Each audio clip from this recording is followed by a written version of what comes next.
Primeira falacia. Din vostedes que non se pode negociar a quita porque hai que negociar o sistema de financiamento. Eu pregúntome, pero que conxunción cósmica impide facer as dúas cousas? Córtense un pouco, porque este sistema leva caducado desde 2014. Levan unha década mirando para outro lado nestas negociacións e agora entroulles a presa.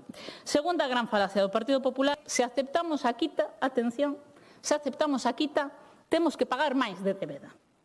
Imaginemos que calquera de nós pide un crédito, non sei, de 20.000 euros nun banco para pagar un coche e que lle acaban ofrecendo que lle van rebaixar a débeda que ten no banco en 4.000 euros. Evidentemente, ninguén cree ese argumento ridículo. O seu razonamento falaz é que España somos todos. Pero claro, ese centralismo máxico non lles acordaba cando se rescataban as radiais madrileñas, non lles acordaba co rescate bancario. Aí non supuña ningún tipo de prexuízo para Galiza que houbera que socializar as perdas. Aí non.